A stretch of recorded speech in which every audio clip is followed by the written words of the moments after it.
ओम नमो भगवते महावराहे। आज नरसिंह द्वादशी व्रत के बारे में जानेंगे। दुर्वासा जी कहते हैं, मुनिवर, पहले कहे हुए व्रत की भांति फाल्गुन मास के शुक्ल पक्ष में नरसिंह द्वादशी व्रत होता है। विद्वान पुरुष उस दिन उपवास करके विधि के साथ भगवान श्री हरि की आराधना करें। ओम नरसिंहाय नमः कहकर भगवान नरसिंह के चरणों की, ओम गोविंदाय नमः कहकर उर्वों की, ओम विश्वभुजे नमः से कटि प्रदेश की, ओम अनिरुद्धाय नमः से वक्षस्थल की, ओम क्षितिकंठाय नमः से कंठ की, ओम पिंकेशाय नमः कहकर शिरोदेश की, ओम असुर ध्वंसनाय नमः से चक्र की तथा ओम तोयात्मनमे नमः कहकर शंख की चंदन, फूल एवं फल आदि के द्वारा सम्यक प्रकार से पूजा करनी चाहिए। तत्पश्चात भगवान के सामने 2 सफेद वस्त्रों से संपन्न एक कलश रखने का विधान है। उस कलश पर एक तांबे का पात्र अथवा अपने विध के अनुसार काष्ठ या बांस का पात्र रखकर उसके ऊपर भगवान नरसिंह की स्वर्णमयी मूर्ति पधारनी चाहिए। घड़े में रत्न डालकर द्वादशी के दिन पूजा करने के उपरांत भगवान की वह प्रतिमा वेद के विशेषज्ञ ब्राह्मण को अर्पण कर दे। महामुनि, इस प्रकार का व्रत करने पर एक राजा को जो फल मिला था उसे मैं कहता हूँ, सुनो। किम पुरुष वर्ष में भारत नाम से विख्यात एक धार्मिक राजा रहते थे। उन्हें एक पुत्र हुआ जिसका नाम वत्स था। किसी युद्ध में शत्रुओं से हार कर वह केवल अपनी स्त्री के साथ पैदल ही वशिष्ठ जी के आश्रम पर गया और वहीं रहने लगा। इस प्रकार वहां उनके आश्रम पर रहते कुछ दिन बीत गए। एक दिन मुनि ने उनसे पूछा, राजन, तुम किस प्रयोजन से इस महान आश्रम में निवास कर रहे हो?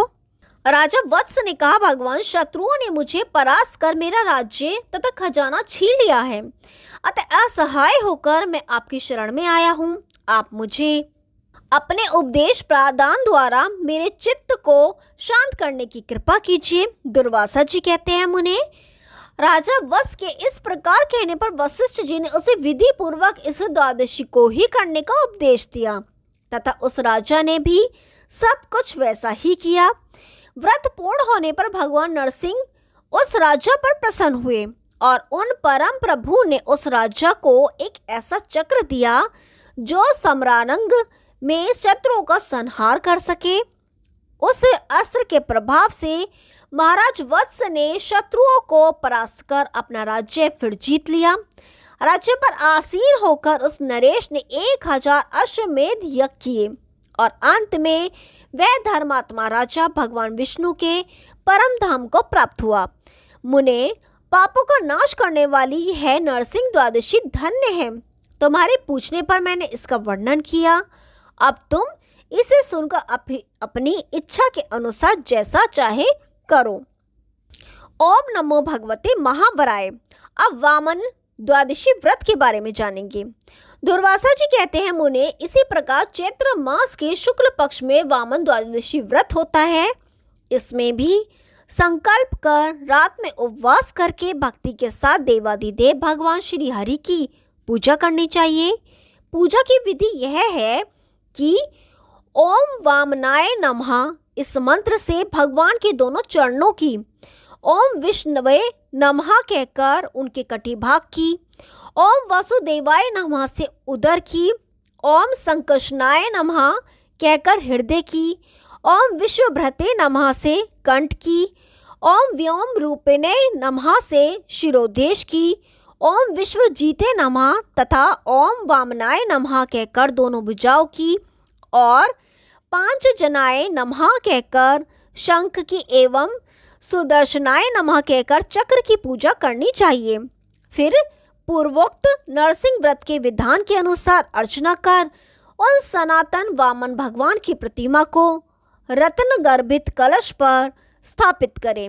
चतुर साधक पहले बताए हुए पात्र पर भगवान वामन की शक्ति के अनुसार स्वर्णमयी मूर्ति स्थापित करें और सब कृत्य करे। भगवान को यज्ञोपवीत पहनाए। उन भगवान वामन के पास कमंडलू, छाता, खड़ाऊ, कमल की माला तथा आसन या चटाई भी रखनी चाहिए। द्वादशी के दिन प्रातःकाल उन उपकरणों के साथ वह प्रतिमा ब्राह्मणों को दान कर दें। उस समय भगवान वामन की इस प्रकार प्रार्थना करनी चाहिए, लघु रूप धारण करने वाले भगवान विष्णु मुझ पर प्रसन्न हो। फिर यूं कहें, भगवान आप चैत्र मास के शुक्ल पक्षी द्वादशी के दिन प्रकट हुए हैं, मैं आपकी प्रसन्नता चाहता हूँ। सब अन्य व्रतों की तरह इसकी भी विधि है। सुनते हैं। पहले हर्ष नाम से प्रसिद्ध एक राजा थे जिन्हें कोई पुत्र न था, अतः वे संतान प्राप्ति के लिए यज्ञ एवं तपस्या कर रहे थे। इसी बीच भगवान श्री हरि ब्राह्मण का वेश धारण कर वहां आए और बोले, राजन आपका यह सब उपक्रम किस लक्ष्य को लेकर है? राजा बोले, मैं यह सब पुत्र प्राप्ति के लिए ही कर रहा हूँ। तब ब्राह्मण ने राजा से कहा, राजन तुम वामन द्वादशी व्रत का अनुष्ठान करो। फिर वे अंतर्धान हो गए।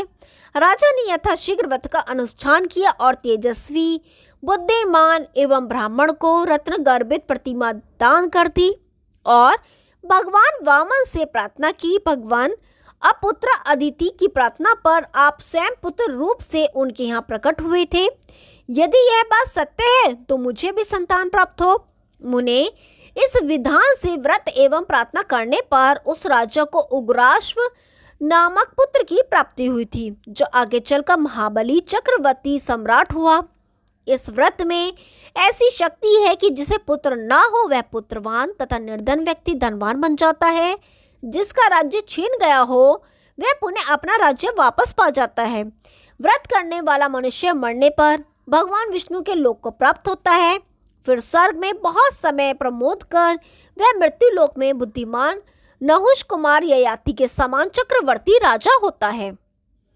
ओम नमो भगवते महावराहे। अब जामदग्नि द्वादशी व्रत के बारे में सुनेंगे। दुर्वासा जी कहते हैं, इसी प्रकार मनुष्य परशुराम द्वादशी का व्रती साधक वैशाख मास के शुक्ल पक्ष में पूर्वोक्त नियमानुसार संकल्प कर विधि के साथ मृत्तिका लगाकर स्नान करें और फिर देवालय में जाए। व्रती पुरुष को भक्ति पूर्वक भगवान श्री हरि के अवतार परशुराम की ओम जामदग्न्याय नमः से चरण, ओम सर्वधारिणे नमः से उदर, ओम मधुसूदनाय नमः से कटि प्रदेश, ओम श्री वत्सधारिणे नमः से जंगा, ओम श्रतांतकाय नमः से भुजाओ, ओम क्षितिकंठाय नमः से केहुनी, ओम पंचजनाय नमः से शंख, ओम सुदर्शनाय नमः से चक्र तथा ओम ब्रह्मांडधारिणे नमः से शिरोदेश की पूजा करें। इसके बाद पहले की ही तरह सामने एक कलश स्थापित करें। उसके ऊपर भगवान परशुराम की मूर्ति स्थापित कर पूर्वोक्त नियमानुसार 2 वस्त्रों से उसे आच्छादित करें। कलश पर बांस के बने पात्र में परशुराम जी की आकृति वाली स्वर्ण की प्रतिमा स्थापित करें। प्रतिमा के दाहिने हाथ में फरसा धारण कराएं। फिर उसकी पुष्प, चंदन एवं अर्घ आदि उपचारों से पूजा करें। भगवान के सामने श्रद्धा पूर्वक पूरी रात जागरण करें। प्रातःकाल सूर्योदय होने पर स्वच्छ बेला में वह प्रतिमा ब्राह्मण को दे दें। इस प्रकार नियम पूर्वक व्रत करने से जो फल प्राप्त होता है उसे सुनो। प्राचीन समय की बात है। वीरसेन नाम के एक पराक्रमी तथा भाग्यशाली राजा थे, जो पुत्र प्राप्ति के लिए तीव्र तपस्या कर रहे थे। महर्षि याज्ञवल्क्य का आश्रम वहां से निकट ही था। अतः एक दिन वे देखने आए। उन तेजस्वी ऋषि के पास आते देखकर राजा वीरसेन हाथ जोड़कर खड़े हो गए और उनका विधिवत स्वागत किया। तत्पश्चात याज्ञवल्क्य मुनि ने पूछा, धर्मज्ञ राजन, तुम्हारे तप करने का क्या प्रयोजन है? तुम कौन सा कार्य करना चाहते हो? राजा वीरसेन ने कहा, महर्षि, मैं पुत्रहीन हूँ, मुझे कोई संतान नहीं है। द्विजवर, इस कारण तपस्या द्वारा अपने शरीर को मैं सुखाना चाहता हूँ। याज्ञवल्क्य जी बोले, राजन, तपस्या में बड़ा कलेश उठाना पड़ता है, अतः तुम यह विचार छोड़ दो। मैं तुम्हें अत्यंत सरल उपाय बताता हूँ, उसे करने से तुम्हें अवश्य पुत्र प्राप्त हो जाएगा। फिर उन्होंने उस यशस्वी राजा को इस वैशाख मास के शुक्ल पक्ष में होने वाला यही परशुराम द्वादशी व्रत बतलाया। पुत्र की अभिलाषा रखने वाले राजा वीरसेन ने भी पूर्ण विधि के साथ यह व्रत संपन्न किया। फलस्वरूप उन्हें राजा नल जैसा परम धार्मिक पुत्र प्राप्त हुआ। जिन पुण्य श्लोक राजा की कीर्ति अब तक संसार में गाई जाती है, यह तो इस व्रत के फल का प्रासंगिक उल्लेख मात्र हुआ। वस्तुतः जो ये व्रत करता है उसे सुपुत्र तथा जीवन भर विद्या, श्री और कांति सब सुलभ हो जाती हैं, और परलोक में उसे जो सुख होता है वह कहता हूँ सुनो। इस व्रत को करने वाले व्यक्ति एक कल्प तक अप्सराओं के साथ आनंद करते हुए ब्रह्मा जी के लोक में रहते हैं। फिर जब पुनः सृष्टि आरंभ होती है तब वे चक्रवर्ती राजा होते हैं और 30,000 वर्षों की उन्हें लंबी आयु प्राप्त होती है। ओम नमो भगवते महावराहे। अब श्री राम एवं श्री कृष्ण द्वादशी व्रत के बारे में सुनो। दुर्वासा जी कहते हैं, इसी प्रकार ज्येष्ठ मास के शुक्ल पक्ष में श्री राम द्वादशी व्रत होता है। मनुष्य को चाहिए कि वह संकल्प करके विधि के साथ विविध प्रकार के पवित्र पुष्पों से परम प्रभु परमात्मा की पूजा करे। ओम रामाभिरामाय नमः कहकर श्री भगवान के दोनों चरणों की, ओम त्रिविक्रमाय नमः कहकर कटी देश की, ओम धृत विश्वाय नमः कहकर उनके उदर की, ओम संवत्सराय नमः से हृदय की, ओम संवृतकाय नमः से कंठ की, ओम सवस्त्राधारिणे नमः से भुजाओं की, ओम पांचजन्याय नमः से शंख की, ओम सूक्ष्म दर्शन चक्रनाय नमः से चक्र की, एवं ओम सहस्त्र सिर से नमः से भगवान के शिरे प्रदेश की पूजा करें। इस प्रकार विधिवत पूजा कर उपरोक्त विधि द्वारा एक कलश स्थापित कर उसे वस्त्र से आच्छादित करें। फिर उस पर कलश पर भगवान राम एवं लक्ष्मण की स्वर्णमयी प्रतिमा रखकर विधि पूर्वक पूजन करें और पुत्र की इच्छा वाला व्रती प्रातःकाल उन प्रतिमाओं को ब्राह्मणों को दे दे। पहले पुत्र न होने पर महाराज दशरथ ने भी पुत्र कामना से वशिष्ठ की बड़ी आराधना कर जब पुत्रोत्पत्ति का उपाय पूछा तो मुनि ने उन्हें यही विधान बतलाया था। इस व्रत के रहस्य को जानकर राजा दशरथ ने इसका अनुष्ठान किया, जिसके फलस्वरूप स्वयं भगवान श्री हरि महान शक्तिशाली रूप में उनके पुत्र हुए। महामुनि उस समय सनातन श्री हरि ने अपने को राम लक्ष्मण आदि 4 रूप में विभक्त कर लिया था। यह तो यहाँ की बात हुई। अब परलोक की बात सुनो। तब तक इंद्र और संपूर्ण देवता स्वर्ग में रहते थे। तब तक इस व्रत का करने वाला पुरुष स्वर्ग में विविध भोगों को भोगता है। वहाँ की अवधि समाप्त होने पर पुनः मृत्यु लोक में आता है। यहाँ आने पर वह 100 यज्ञ करने वाला राजा होता है। जो इस व्रत को निष्काम भाव से करता है उस पुरुष के समस्त पाप समाप्त हो जाते हैं। साथ ही उसे भगवान श्री हरि का कैवल्य पद भी प्राप्त होता है, जो सच एवं सनातन है। दुर्वासा जी कहते हैं, इसी प्रकार आषाढ़ मास के शुक्ल पक्ष में श्री कृष्ण द्वादशी व्रत होता है। व्रती को चाहिए कि संकल्प करके विधि के साथ ओम चक्रपाणे नमः, ओम भूपतये नमः, ओम पंचजन्याय नमः, ओम सुदर्शनाय नमः, ओम पुरुषाय नमः कहकर श्री कृष्ण रूपधारी भगवान श्री हरि की क्रमशः पूजा भुजा, कंठ, शंख, चक्र एवं सिर की करें। पूजा करने के बाद उसी प्रकार अग्रभाग में वह पूर्वत कलश स्थापित कर उसे वस्त्र से आच्छादित कर दे। फिर उसके ऊपर सनातन श्री हरि के चतुर्व्यूह रूप में अवतरित स्वर्ण निर्मित श्री कृष्ण की प्रतिमा स्थापित करें। फिर चंदन एवं पुष्प आदि से उसके विधिवत पूजा करें। तदंतर पूर्व की भांति वह प्रतिमा वेद पाठी ब्राह्मण को दान कर दें। इस समय नियम के साथ व्रत करने वाले को जो पुण्य प्राप्त होता है उसे सुनो। यदुवंश में वसुदेव नामक एक श्रेष्ठ कुशल पुरुष हुए हैं। उनकी पत्नी का नाम देवकी था। देवकी पति के साथ ही साथ सभी व्रतों का अनुष्ठान करती थी। साथ ही वे पतिव्रत धर्म का भी पूर्ण रूप से पालन करती थी। परंतु उस साध्वी को कोई पुत्र न था।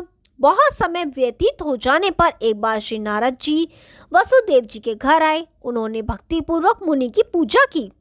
फिर नारद जी से कहा, वसुदेव, मैं यह देवताओं से संबंधित एक कार्य बताता हूँ, उसे सुनो।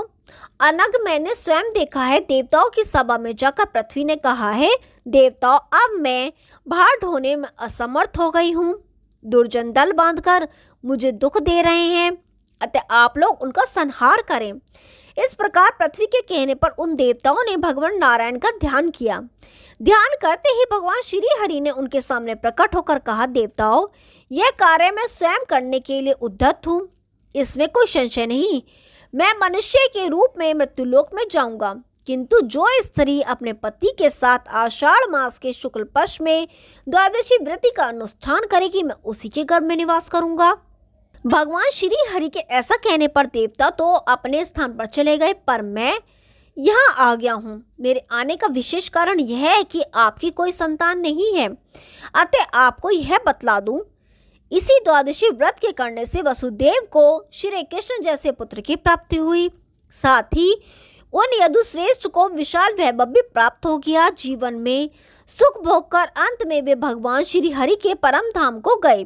मुने, आषाढ़ मास में होने वाली द्वादशी व्रत की यह विधि मैंने तुम्हें बतला दी।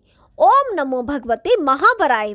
आगे का भाग कल सुनाएंगे, तब तक के लिए नमस्कार।